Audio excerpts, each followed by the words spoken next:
Bonjour et bienvenue sur la chaîne des rêveries célestes.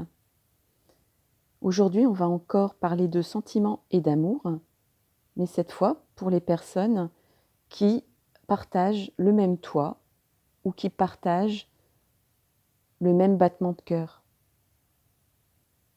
Oui, c'est un tirage réservé pour les gens, les hommes, les femmes, qui ont trouvé leur moitié.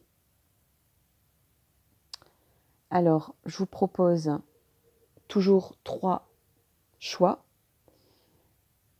Et aujourd'hui, j'ai choisi de symboliser ces 3 choix par des rubans, parce que c'est la symbolique du lien qu'on a quand on est amoureux et que c'est mutuel.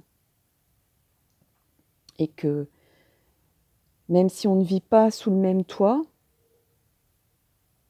qu'il y ait un lien fort et déclaré entre vous. Alors il y a le ruban jaune, le ruban rouge que je viens de vous présenter, et enfin le ruban bleu.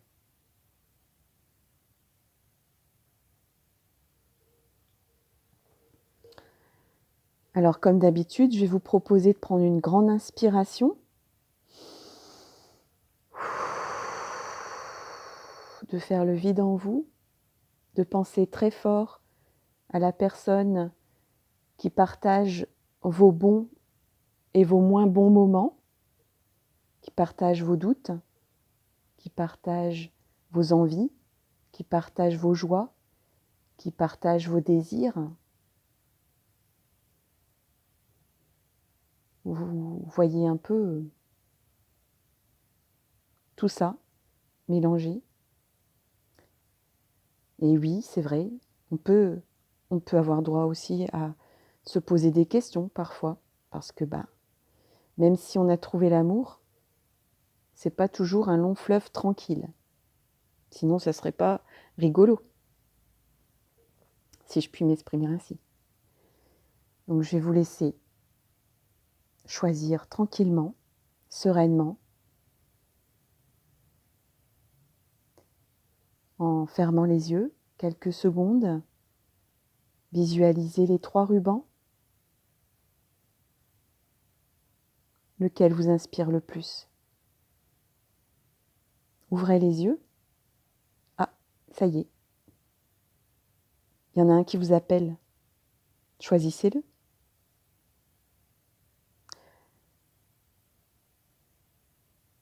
Eh bien, maintenant que vous avez choisi, que vous avez été attiré par un lien rouge, un lien jaune ou un lien bleu, je vais commencer l'interprétation.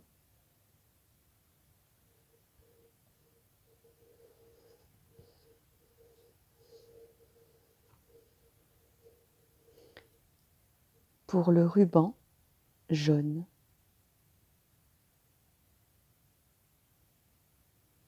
je le pose ici. Je vais étaler les cartes.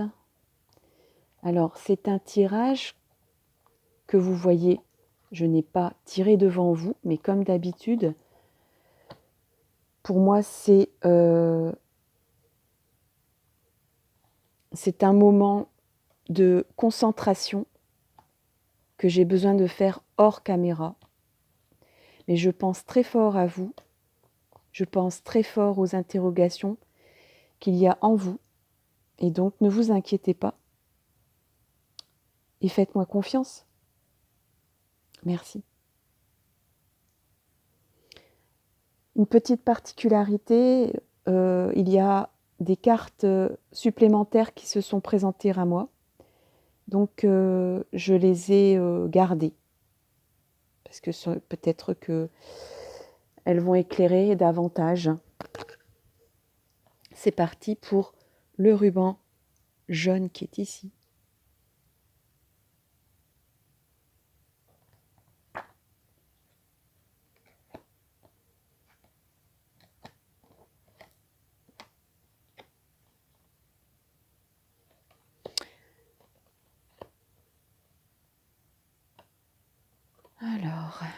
c'était comme ça.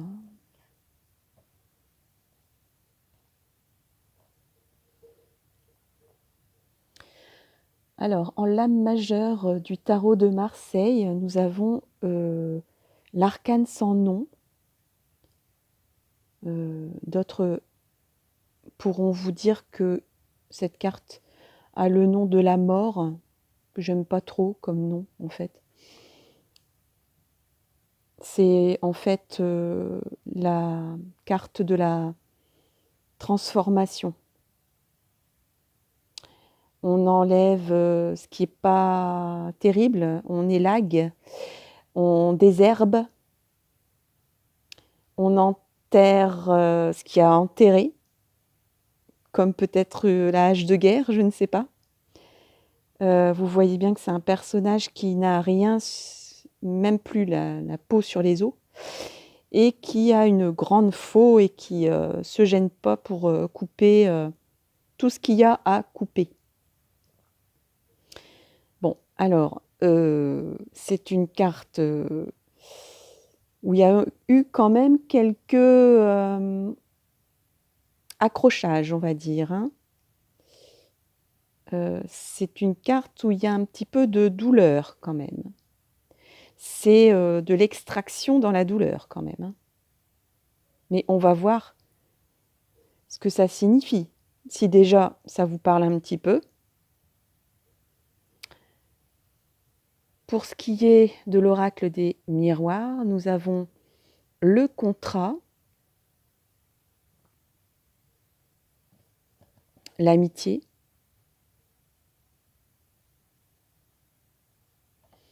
la distance,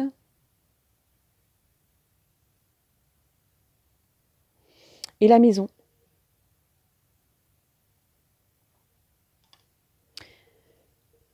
Pour ce qui est de l'oracle G, nous avons la consultante qui serait plutôt une personne que ce soit... Alors, ça peut être vous qui me regardez en ce moment. Ça peut être...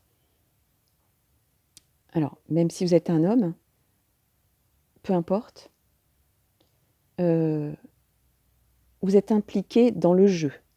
Vous faites partie du jeu. Il y a de l'implication chez vous dans cette situation qui vous pose question dans votre couple.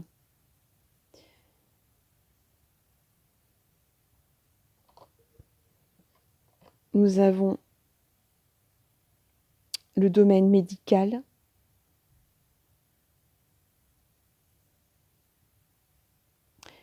Nous avons une personne âgée, plutôt de couleur châtain clair, blonde, une personne âgée. Et nous avons la rapidité de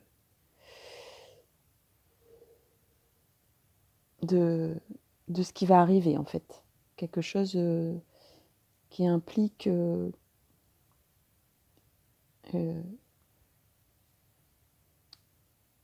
la présence rapide d'un événement.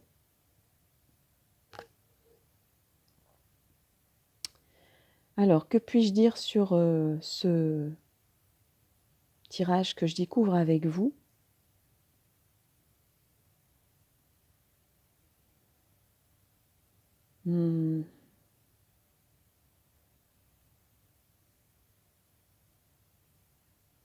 Il y a peut-être quelqu'un de proche qui vous préoccupe, quelqu'un de proche. Alors, soit un ami, soit quelqu'un de la famille, comme un oncle, un cousin, quelqu'un qui vous est cher, qui aurait des problèmes de santé en ce moment. Ça vous préoccupe pas mal et ça peut prendre peut-être un peu de place dans votre couple. Il y a quelque chose qui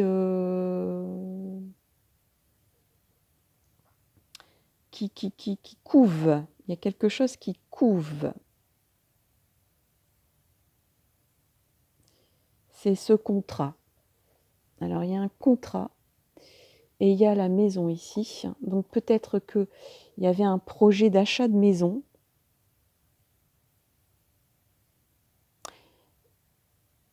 Ou bien une négociation, un accord, peut-être lié à cette personne âgée qui est là. Et je dirais que la rapidité des choses, il y a une précipitation peut-être ici. Il y a une précipitation qui engendre des, je vais pas dire des disputes, hein, mais en tout cas des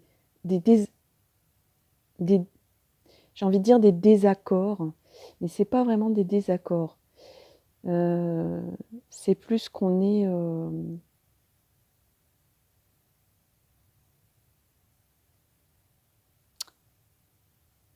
il y a un éloignement dans le couple là. Il y a un éloignement qui se fait par rapport à des décisions communes liées à la maison.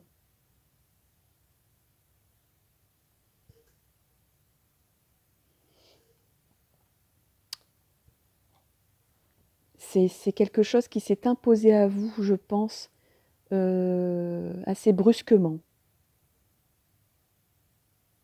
Et ça vous oblige à, à passer un autre chapitre, mais de façon brutale, de façon dérangeante, de façon traumatisante presque. Peut-être un peu fort comme mot, traumatisante, mais c'est pas quelque chose d'agréable à vivre, ce que vous vivez en ce moment. Ensemble, c'est un cap à passer. C'est un cap à passer qui a du mal à passer. Mais je pense que vous allez le passer. C'est un peu comme on dit, surmonter quelque chose. C'est une épreuve que vous allez surmonter ensemble. C'est pas facile. Je sens qu'il y a des tensions dans le couple. Il y a peut-être aussi... on dirait que c'est quelque chose de matériel qui s'impose à vous. Vous pouvez pas trop faire... vous pouvez pas trop refuser en fait. C'est quelque chose qui s'impose à vous. Vous pouvez pas refuser. C'est peut-être quelque chose aussi qui se trouve loin de chez vous, qui vous oblige à aller loin de chez vous, parce qu'il y a la distance et la maison. Donc ça vous a peut-être obligé à vous éloigner l'un de l'autre. Peut-être quelqu'un qui est malade et que l'un ou l'autre a dû aller aider. Et donc du coup, vous êtes séparés et c'est difficile à vivre. Après, je peux aussi m'emballer, mais j'ai l'impression que ça peut être aussi quelqu'un qui vous propose comme une donation. Ça peut être une donation. Ou une maison qu'il faut libérer très vite, hein, dans des circonstances pas très agréables. Donc je ne sais pas qu'est-ce que ça peut être, mais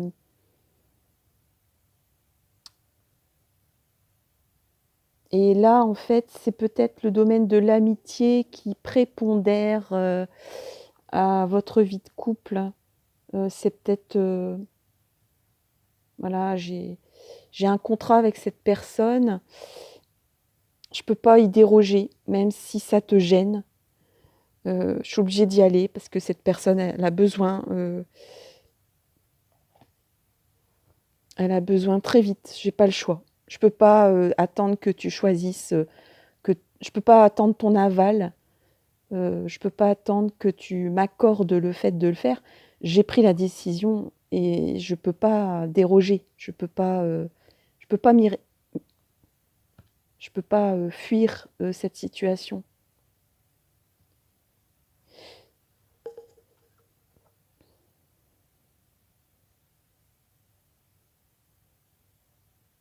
pense que c'est plus du côté de la personne qui a de la sensibilité, parce que j'ai pas envie de dire que c'est dans un couple hétéro, ça peut être la femme, c'est la personne qui a les énergies féminines qui se trouve embarquée dans des obligations d'amitié ou familiales qui vous obligent à être distants l'un de l'autre. Alors c'est peut-être une distance, une froideur, ça peut être une froideur, hein. Ça peut être, bah, moi je suis pas d'accord, tu n'étais pas obligé d'aller, pourquoi tu t'embêtes? Il peut y avoir une distension à cause de ça. Après, ça peut aussi, vous êtes lié à quelque chose ici, là.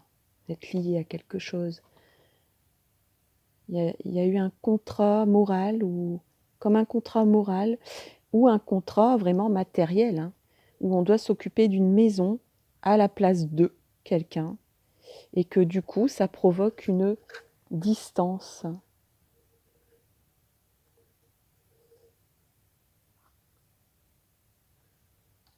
Et c'est dans le mois, hein, c'est dans le mois, ça se passe dans le mois.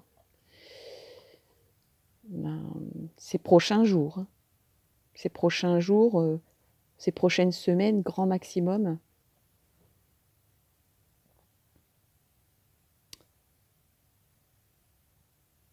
Mais bon, vous en avez vu d'autres.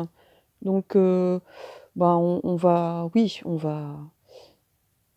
surmonter ensemble. C'est pas quelque chose de, ça fait pas partie des choses agréables à vivre, mais vous allez le partager, vous allez euh, le surmonter, vous allez vous soutenir quand même, malgré tout ça.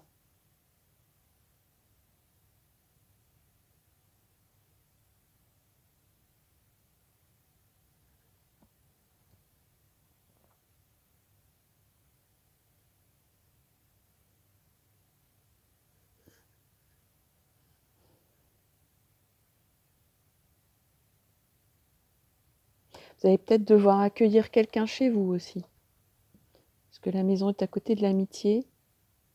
Peut-être à cause d'une quelqu'un qui a eu une intervention médicale et que ça ne plaît pas forcément,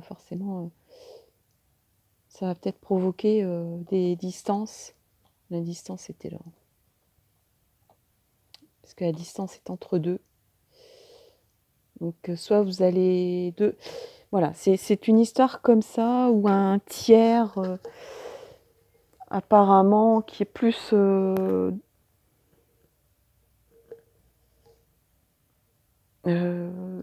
âgé, qui a des difficultés en tout cas, qui a plus de difficultés, qui n'est pas dans une forme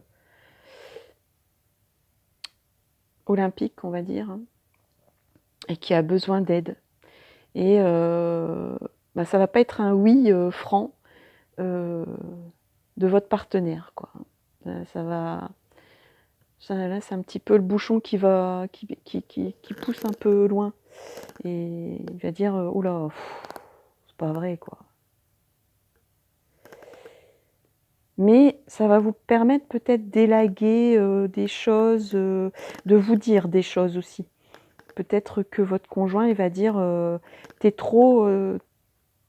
voilà, ça fait partie des choses qui me posent problème. C'est que t'es trop dans la compassion et c'est très bien parce que je sais que t'es une très belle personne et que ça fait partie de toi et c'est ce que j'aime en toi aussi. Mais là, aujourd'hui, je ne peux pas, quoi. Je ne peux pas. J'ai du mal. Mais bon, je pense que ça sera rapide, mais passager. Ça va pas durer. Il n'y a pas de notion de temps. C'est quelque chose, c'est un passage. nécessaire, peut-être nécessaire aussi pour que vous vous parliez dans ce domaine-là. Parce que c'est vrai que des fois, on a des... ça peut même être des qualités qui peuvent devenir des défauts dans le couple si on est trop à aider, à être à l'extérieur, par exemple, ou à aider ses proches à donner trop à l'extérieur, et puis le conjoint se trouve un peu lésé dans l'affaire. Voilà ce que je peux dire pour le ruban jaune.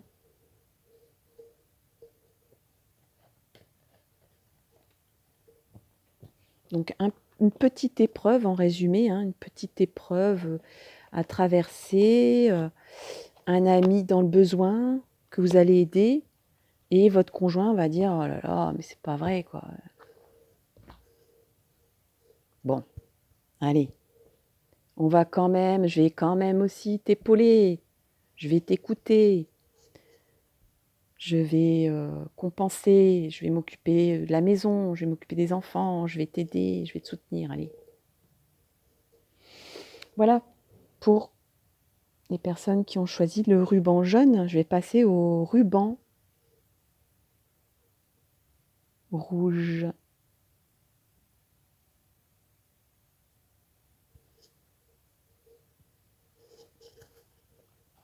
Alors là, il y a des cartes supplémentaires qui ont aussi sauté. Parce que d'habitude, j'en prends que 3. Et puis là, ben, ça a été la profusion. Donc on va bien voir ce qui se passe pour les rubans rouges. Alors, qu'est-ce que nous avons pour les rubans rouges ?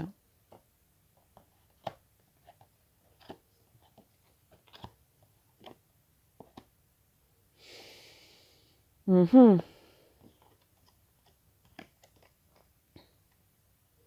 Mmh.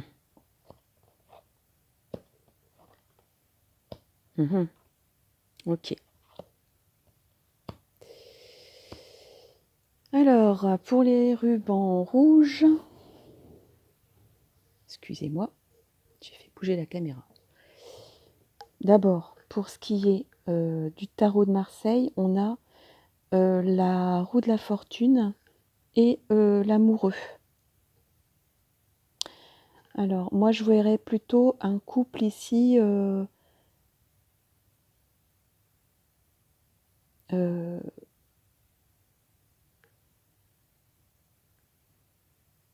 je dirais plutôt, je vais dire récent. C'est le mot récent qui me vient, donc je vais le dire. Qui est en train de bouger, là. De passer aussi un chapitre, d'accélérer un peu les choses dans leur vie de couple. Mais malgré tout, il y a une hésitation qui flotte. Donc c'est pour ça que je pense que c'est un couple qui... c'est très marrant parce qu'il y a la certitude des événements ici, mais on va voir pourquoi. Pour l'instant, j'arrive pas à identifier, mais en même temps, on a une hésitation. Peut-être une hésitation sur quel chemin prendre. On veut prendre le chemin ensemble, mais on ne sait pas trop lequel. Mais il y a beaucoup d'amour. Hein. Il y a beaucoup, beaucoup d'amour. Il y a beaucoup de... On a sorti la carte de la confiance, du bonheur. Vous êtes bien ensemble. Hein. Ça, c'est une évidence. Une évidence. Alors, pour ce qui est de l'oracle des miroirs, nous avons le rêve, la clairvoyance, l'étranger et l'homme. L'homme, alors l'homme, il est tout content. Il est tout content. Il est triomphant. Il est triomphant. Donc la personne qui a une énergie masculine dans le couple, il est vraiment au top de sa forme. il est heureux, il est sûr de lui, il a trouvé son âme sœur, hein, il en est certain. Il ou elle, hein, parce que c'est la personne qui a une énergie masculine. C'est une personne qui a une certitude de ses sentiments, c'est ça que je veux dire. Et qui veut aller de l'avant, parce que je crois qu'il est porteur de projets, là. Il est, voilà, il est tellement dans la certitude d'avoir trouvé sa dulcinée que ça y est, il met en route tous les projets qu'il avait mis de côté. Il y a une lucidité du couple ici, avec la clairvoyance. Il y a la bougie qui vient de s'éteindre là. Bon, elle est en fin de course, hein, mais la clairvoyance.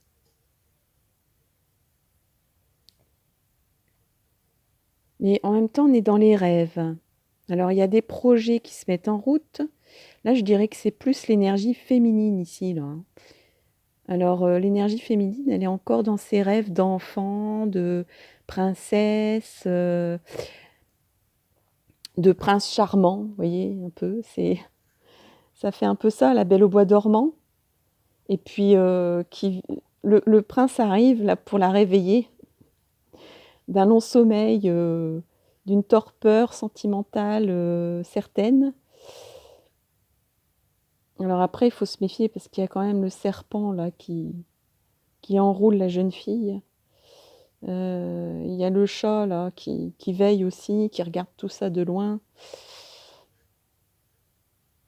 Bon,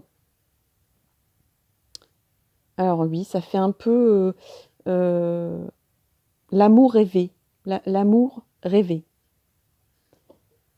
On est encore. C'est pour ça que je pense que c'est plutôt un couple qui démarre là, parce que. Ou alors c'est vraiment un couple, je dirais, qui est resté nature, qui est resté candide. C'est un amour joyeux, enfantin, avec plein de projets en tête. C'est la jeunesse, mais la jeunesse de l'esprit, c'est la jeunesse des sentiments. C'est très frais. C'est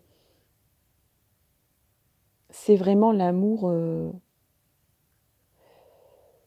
comme toutes les jeunes filles rêvent, hein, en fait. Hein, c'est l'amour romantique, hein, là, je vois. L'amour c'est un amour qui est, je pense, qui est protégé en plus parce qu'il y a la clairvoyance. Euh, donc il y a une protection divine. Euh, vous êtes deux âmes sœurs qui vous êtes trouvées ou retrouvées, hein.